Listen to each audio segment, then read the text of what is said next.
Hello, and welcome to the first episode of Little Rain Manga Reviews. Today we are going to be covering the series Claymore. So let's go up onto my shelf here. Right now, out in the United States, there are 19 volumes of Claymore. This review is going to just be of Volume 1. So anyone that really only wants to know what the first volume of Claymore is like, this review is for you. I will be posting follow-up videos later in the week for Volume 5 and Volume 15 as updates on the series and how it's going. So here's the cover of Claymore, and let's just take a look at the back. Here's a brief description that Viz ended up creating for the series. I think it pretty much sums up the series well enough. So let's open her up and see what Claymore is like. Since this is the first time reviewing the series, I'm just going to start off by going into a little bit of history. Right now there are 19 volumes released in America and 21 in Japan. Volume 20 of Claymore will be coming out July 3rd, 2012. So we're pretty well caught up, and the series is still going. Claymore was written by Norihiro Yagi, and he's written two other series, Undead Man, which was just a one-shot in 1990, and Angel Densetsu, which was a comedy manga, and there's 15 volumes of that, and it was written in 1992. Claymore was first released in 2001, and it was first in Monthly Shonen Jump, which is pretty much the sister magazine to Weekly Shonen Jump. A few years later, when Monthly Shonen Jump was discontinued, though, it started to be published in the Weekly Shonen Jump. Right now, it is back to being published on a monthly basis, and it's in Jump Square. And it's been in Jump Square since 2007.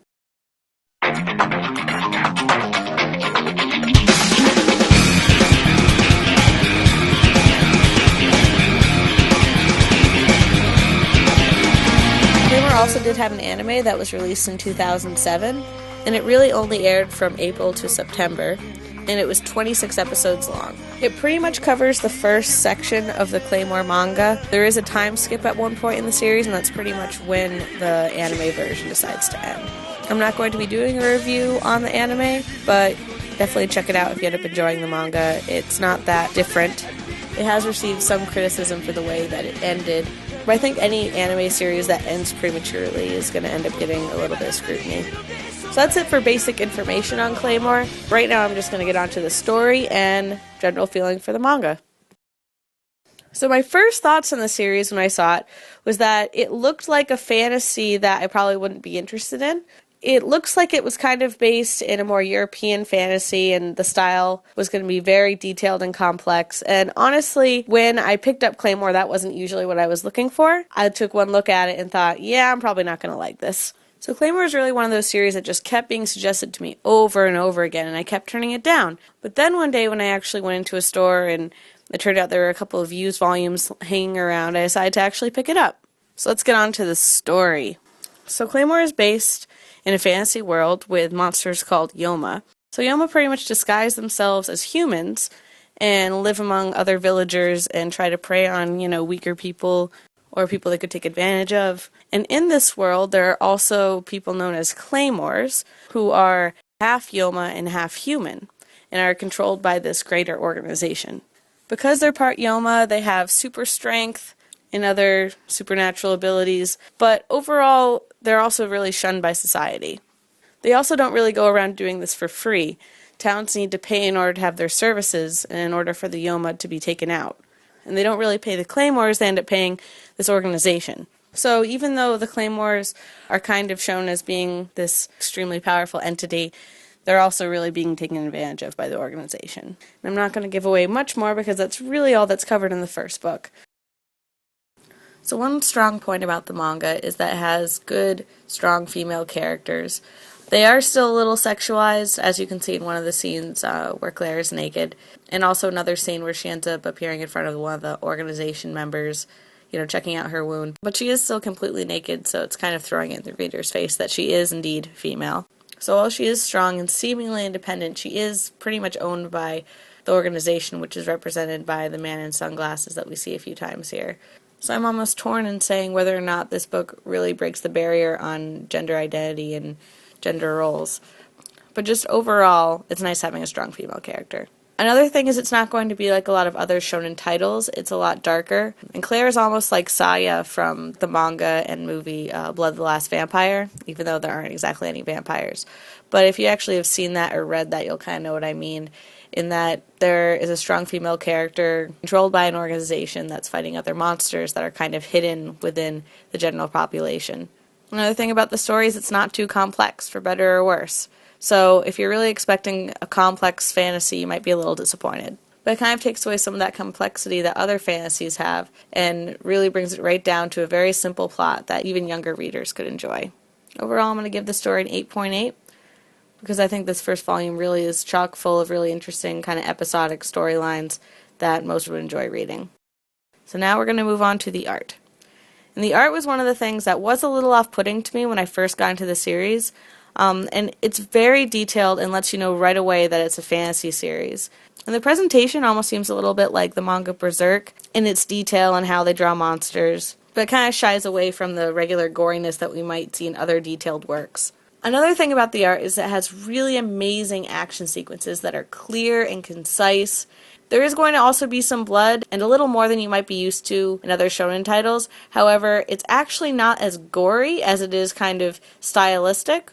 And there are also some times when characters or Yoma get their limbs cut off and there isn't even really any blood at all. So if you're really looking for a series with interesting choreography that's clear and concise, then I would definitely look into Claymore.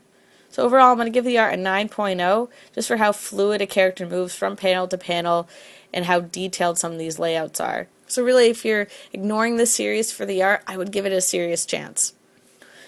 So let's move on to the characters. So there are two main ones in this series in the first volume, and that's going to be Rocky and Claire. Claire is really the character you see on the cover of the volume. She's a strong, silent type, and she's also kind of brutal and uncaring, or at least it seems like that in this first volume. And this is really interesting because it's a type of character that mostly men play in manga. Her weakness is definitely her lack of emotion, especially when compared to the other character, and that's Rocky. Rocky is almost even the damsel in distress in this manga. He also kind of helps to explain out the world. So, for example, in the first time that you meet him, all he's doing is asking, "What's a Claymore?" And you can easily respond to, "Well, plot, plot, plot, plot, plot." So, he kind of is usually used to explain what Claymores are, why they're in this world, and kind of everything else that I explained earlier. And also for particularly emotional parts, he kind of represents what the reader should be thinking. So, for example, when a certain character dies, Claire, of course, is going to be emotionless, but Rocky can fill in for being the person to cry and be upset about the situation. So they both have pretty specific purposes in the story, one being someone that's really emotional and one that's not being too emotional but strong and having the physical power to get through different enemies in the world. Having the gender roles reversed is definitely nice, but they're still fairly cliche characters, at least in the first volume anyway.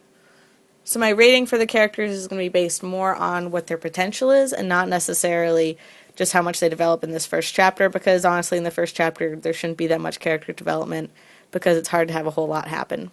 But I'm still giving them a pretty good score, and that's an 8.3. So just to summarize, the story has an 8.8, the art has a 9.0, and the characters have an 8.3. So overall I'm going to give the series Claymore an 8.7. And I do highly recommend it.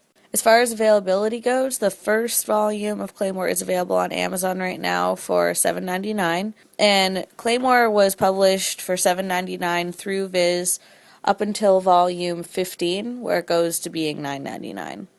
So still pretty cheap buy, and you don't really have to worry about it being out of print at the moment. I don't really know how long that's going to last, but I think right now Claymore is selling decently well, so it shouldn't be a problem for a while. Amazon is selling these books right now as a 4 for 3 promotion, meaning that if you bought 4 volumes of it, you will get the 4th one for free, which means if you're purchasing these books on Amazon, you get the first 4 volumes for only $23.97. So if you have Amazon Prime or you're purchasing some other things and you have free shipping, it's a pretty good deal for 4 volumes of manga. I wish that all other manga series were this easy to collect. So in the next few days, I will also be posting a review on the first 5 volumes of Claymore. So that review is going to be a lot shorter, just really being an update on the series and how it's going and an updated score on how I feel about it.